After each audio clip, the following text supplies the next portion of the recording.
Thank you, Father Whitlock, Father Borello, any honored guests, and finally, my brothers. So, 4 years ago, well, 3.5, I sat in the chairs in the back of the chapel, and as I sat there listening to some random senior giving some random talk about some random priest that I had no idea who he was, I started thinking to myself, who's going to be my priest hero? And then I thought to myself, well, I better get to senior year first. Well, I'm here. So I had it all prepared. I had the priest in mind that I was going to talk about. I had it all ready. And 2 days ago, Jesus said, nope, you're going to talk about this guy. And so I'm going to talk to you today about Father Jim Hobowitz from the Diocese of Green Bay. Father Jim was my pastor for roughly, I think it was about 6-7 years during my middle school and early high school years. He was my pastor. And so before this, he was the pastor at a parish in Green Bay for 25 years.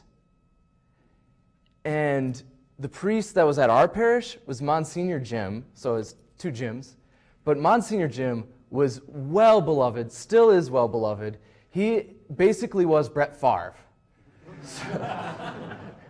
So when he left, it was basically the exact situation that happened with Aaron Rodgers. Nobody really knew who Father Jim was. They were kind of worried, like, this isn't Brett Favre, this is Aaron Rodgers, I don't know. But as he came into the parish, and as he shepherded us, the people of the parish, everybody learned of his great love for us. He showed us his beautiful spiritual fatherhood, his great joy and peace, and his willingness to suffer for Christ. I can't understand how hard it must have been to come from a parish that he's been at for 25 years, people that he had baptized, he was marrying now, people that he'd gone through all the sacraments with, that he knew. It must have been so hard to come to a new parish. But he said yes. He echoed Mary's fiat. Then, as he was here at my parish, he was diagnosed with liver cancer, actually. And as he went through the treatments, as he went through all these things, he was at the parish less, but even when he was there, you could feel the love. He still had his great smile, his wonderful laugh that everybody knew. He suffered willingly for Christ, for his people. And I can only imagine, as he went through those treatments, he only had his people in his prayers. The main things that I remember about Father Jim were that beautiful smile, that wonderful laugh, and that amazing willingness to do whatever you wanted. So I led the youth group with Nate Rundy, rest in peace. In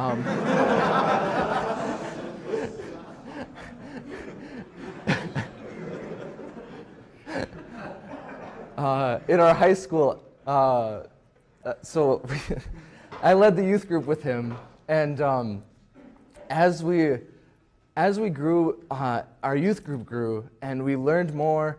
And there was one day where we wanted to do a reconciliation night.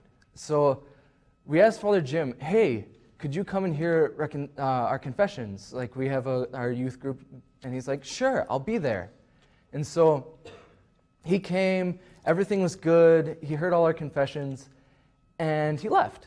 And he had a great time, but we didn't know until later that same day, he had been called into the hospital at about 3 a.m., had to celebrate two Sunday masses, and then was busy from after Mass all the way up to when he heard confessions for us at 8 p.m.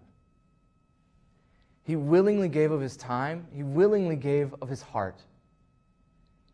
He was a beautiful example for me, and I didn't realize that until the Lord showed me how much of an effect Father Jim had on me.